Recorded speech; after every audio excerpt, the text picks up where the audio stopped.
Good morning. I am Joel Rubin, one of the financial educator here in IMG. So, sa lahat ng mga interesado or sa mga gustong matuto kung ano talaga yung Kaiser International Healthcare Group, dito ko ipaliwanag sa inyo by detail kung gaano ba kaimportante yung health, yung Kaiser mismo at saka ano yung mga benefits ng Kaiser. So, bago po diyan, magpakilala muna ako. Ako pala si Jewel Rubin at yan po, makikita po natin yung mga contact number kung sakali meron kayong mga clarification regarding sa presentation pagkatapos nito. So, welcome po sa ating presentation. So, to proceed, so Kaiser International Health Group Incorporated Legalities. Ito yung legalities, kumbaga tayo po ay we are duly accredited with the Department of Health and the Insurance Commission. Our company is likewise registered with the Securities and Exchange Commission on Zone 8, 2004 as a healthcare provider with an authorized capital stock of 160 million. Actually, kung mag-research kayo personally, bago po magbukas yung healthcare company, kinakailangan po meron silang authorized capital na at least 50 million. Pero sa Kaiser mismo, yung capital bond mismo ng Kaiser is thrice doon sa kinakailangan na para mag start yung bilang healthcare provider. So Kaiser Board of Directors are seasoned expert in the medical field services and the healthcare industry with its president and medical director Dr. Leah Oy Yulu, a seasoned HMO, executive and prominent doctor, outstanding Tomasian Medicine 2019 given by the University of Santo Tomas. So, with her expertise, nakilala po siya bilang isa din siya sa president mismo ng Kaiser International Health Group.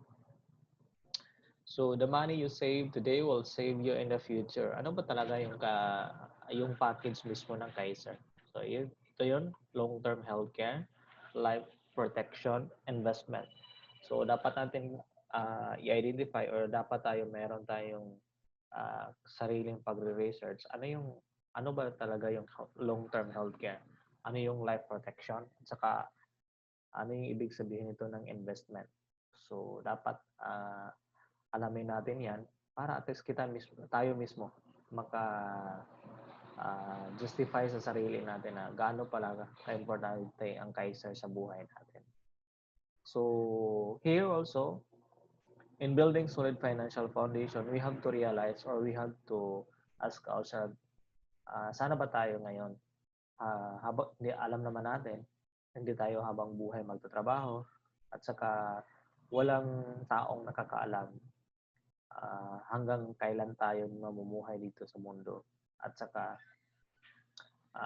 walang tao na exempted na hindi magkasakit, or walang tao na hindi namamatay.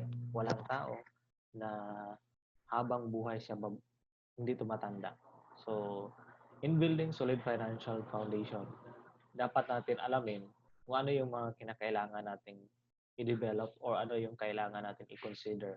Kasi kung uunahin natin ito, yung more on investment tayo tapos wala tayong healthcare at saka walang protection, maging sayang or maging useless lang din.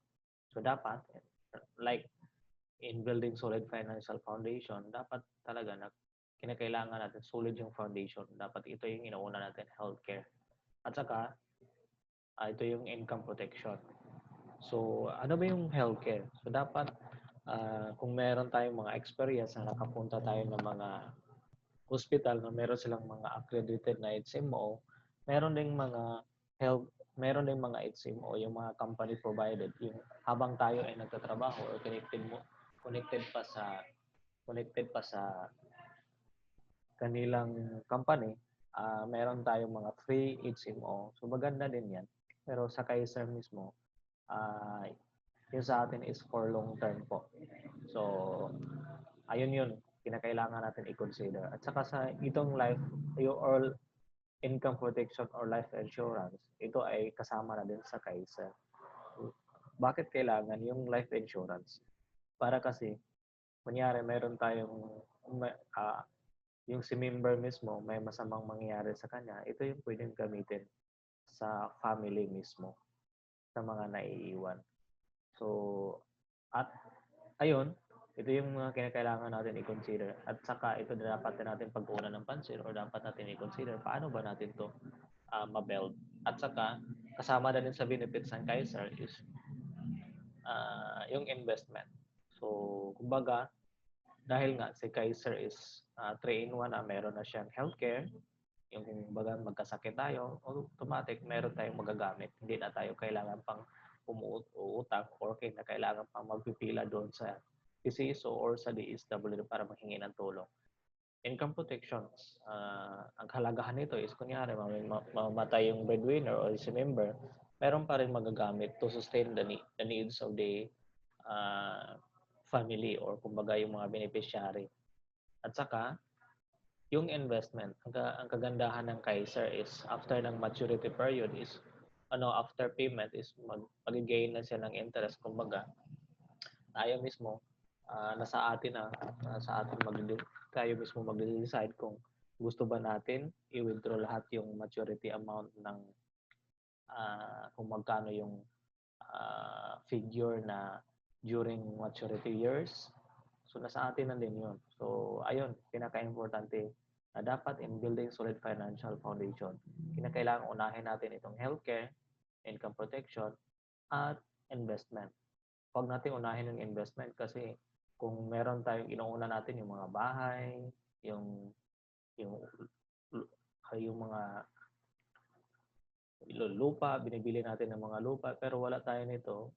Kung kunyari meron tayong tayo mismo magkasakit, tapos wala tayong healthcare, so automatic, yung mga bahay natin na ipundar o yung mga gamit, posibleng may binta yan sa mababang presyo. So, kinakailangan natin, siguraduhin muna natin yung healthcare and life insurance saka yung investment. So, kagandahan po kasi si Kaiser is 3-in-1 na po. Ay nakasama, ito yung rider niya na pinagsasama-sama na yung kinakailangan natin. So, ayun po. Yan yung pong dapat natin alamin or dapat natin pagtuunan ng pansin kasi para hindi naman masayang yung pera natin, pinaghirapan natin. Have you ever asked yourself these questions? What if I die too soon? Who will take care of my family? Are they protected financially? Will my savings be enough to sustain their expenses? Or what if I live too long? Who will take care of me? Am I protected financially? Will my savings be enough to sustain my expenses so that I won't be depending on others? In reality, we cannot really say if we are going to live to 100 or when will God take us home. Money is not the most important thing in the world, but money affects every important thing that we need, like food, shelter, clothing, education, and especially health. Most people always say that money is not important until there's not enough to buy something badly needed. So, ito yun. Dapat natin itanong sa sarili natin. Dapat natin every now and then magpasalamat din tayo before tayo every morning dapat tayo magpasalamat kasi hindi naman walang isang tao na may alam na kailan siya kukunin ni Lord or alam niya kung hanggang kailan siya dito sa mundo. So, bago pa man yun mangyari, bago tayo mamamatay, dapat uh, meron tayong enough savings, meron tayong protection para at least yung mga dependent sa atin hindi kawawa kung tayo man ay mamamatay sa hindi na alam naman natin na wala talagang nakakaalam, di ba? So dapat para hindi tayo maging selfish, kung mahal talaga natin yung ating family or yung mga taong dependent sa atin, so dapat natin we have to take care ourselves first. We have to be protected. And of course, itong katanungan na to, dapat din nating i-consider kasi sinasabi ko na kanina, walang taong bumabata. Lahat tayo tumatanda. So to avoid na maging burden tayo sa family natin or para meron tayong pagkukunan kunyari sa pagtanda natin or sa pag-retire natin, hindi tayo maghingi sa mga anak natin or kahit kanino man. So dapat meron tayong enough savings para sa ating expenses during our retirement days. So ito yung mga choices or policy na pinagpipilian or mga posibleng available kung ano po, kumbaga depende sa budget niyo po or depende po sa financial goal niyo mismo. So sino yung pwede mag-avail? So pwede na mag-avail yung 10 to 40 years old. Ito yung kinakailangan niya minimum kumbaga. So ito yon. So ito yung monthly, quarterly, semi-annual, annual. So pwede din siya sa 10 to 40 years old. Kung gusto niya mas malaki yung benefits, ito yung pagkukunin. Pero sa 10 to 40 years old, pwede siya mag-avail nito. Pero kapag ikaw ay nasa 41 to 50 years old na, ito na yung pwede mo. Dito ka na napabilang. So dapat yung monthly mo is 3,529. So kumbaga nasa 51 to 60 years old na bilong ka, so ito yun. 4,412. At si 10 to 40 years old, pwede din siyang kukuha ito sa key 100. Ito yung monthly. Ito yung kaibahan. Yung maturity value pala, ito yung pwedeng, yung sa sinasabi ko kayo ng investment, ito yung makukuha after maturity period. So imagine, ito lang yung hinuhulog natin, di ba? Kung nag-spot cash tayo, ito yon lahat ng hinuhulog natin every month. Ito yung kabubuo, yung total po. Pero after the maturity period, ito yung makukuha. Diba?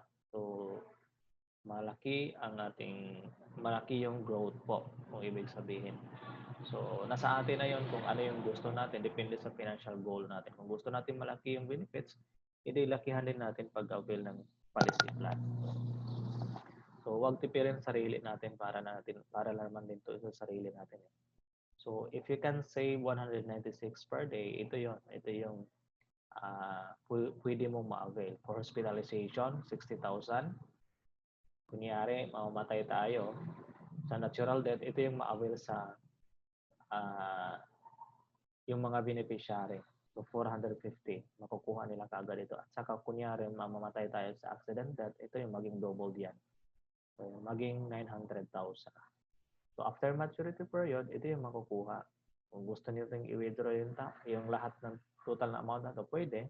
Pero kung gusto natin meron tayong enough savings during our retirement days, so better not to withdraw para at least meron pa rin, mag-continuous pa rin yung interest niya. This is a healthcare product that you can use today and in the future with a bonus benefit of life insurance and investment. So ito yung kagandahan ng Kaiser po.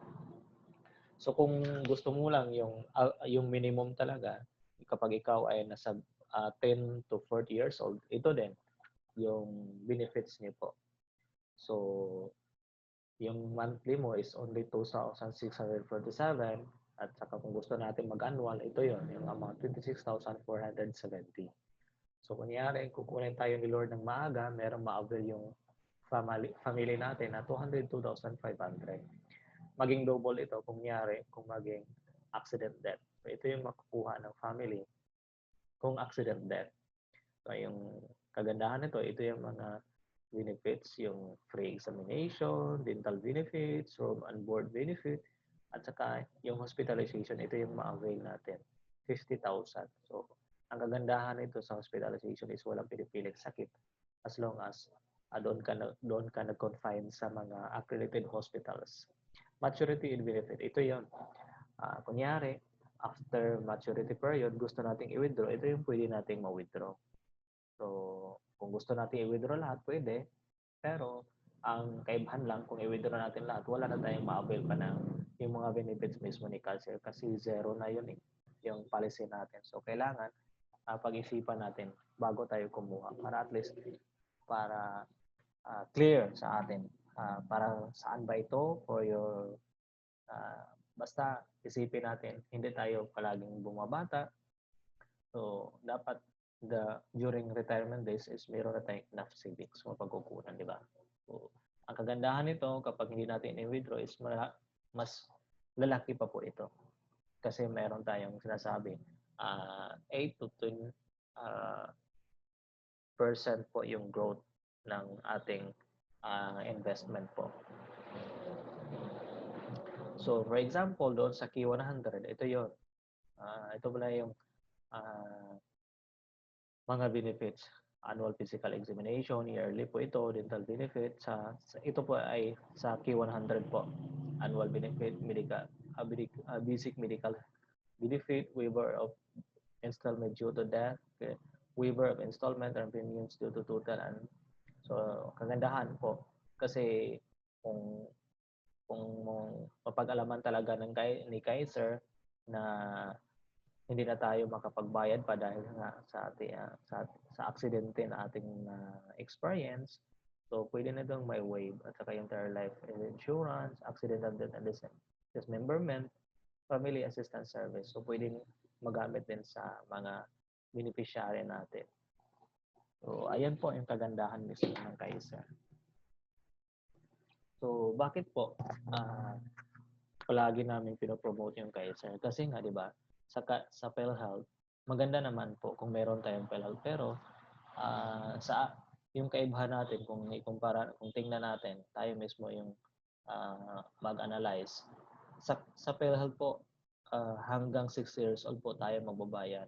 At saka, the only listed illness are covered. So, di ba, kung nyari ma-confine tayo sa isang hospital, sila yung mag-decide kung ano yung mga sakit na kanilang ika-cover. Tapos, malalaman pala natin, ito pala yung bakit malaki pa yung bill, di ba? Meron pinagbawasan naman ng PhilHealth. Meron kasi silang target na illness kaya ayun yung kaibahan. Healthcare only, no life insurance and investment. So, kung sa PhilHealth lang, kung mamamatay ka doon sa hospital, walang ma-avail na insurance yung family mo at saka walang investment, di ba? Saka yung doon sa mga bills na sa PhilHealth, kung gusto natin ipa-cover sa PhilHealth, is only 15% to 20% na i-cover nila. Kaya kung meron tayong mga beneficiary, dapat i-consider natin ang Kaiser kasi nga ito yung kaibahan. Ito yung advantage. 7 years to pay only, di ba?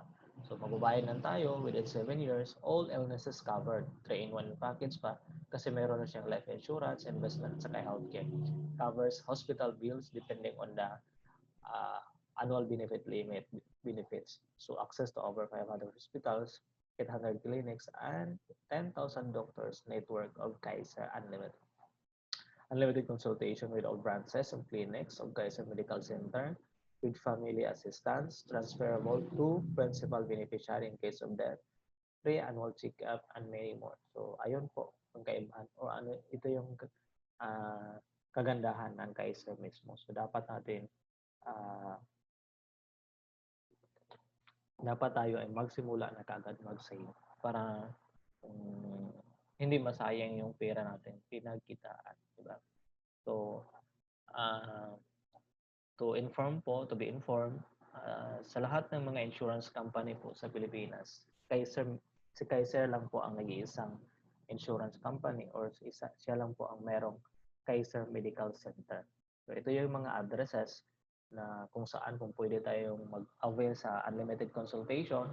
So, meron sa Makati, sa Robinson Galleria, sa Robinson Manila, so SM North EDSA, Cavite, Santa Rosa, San Pablo, Mactan, SM Seaside. Sa Cebu po ito SM City. So, ito yung kagandahan. So, kung gusto natin i-avail yung lahat ng yung unlimited consultation doon mismo sa Kaiser Medical Center, so you are always welcome para gamitin yung benefit niyo po. So, according to Jack Ma, buying insurance cannot change your life, but prevents your lifestyle from being changed. An illness can wipe up an entire family savings that they have saved for decades by the medical bills. You will not turn bankrupt because of buying insurance, but you will cause your loved ones to turn bankrupt if you don't. So, ayun po. Dapat natin pagtuunan ng pansin para nga wala naman taong nagpe-pray talaga na kailangan gamitan natin na yung insurance kung anong meron tayo. Dapat at least meron tayong protection kasi nga sa sinasabi ko, walang exempted. Walang taong hindi nagkasakit, walang taong hindi mamamatay, at saka walang taong hindi tumatanda. So sana po meron tayong natutunan at kung meron kayong mga clarification, kung meron kayong mga questions, feel free to ask lang po. At saka sa taong mismo nag-share sa iyo itong video. So, good morning and hope you enjoy the rest of the day. God bless.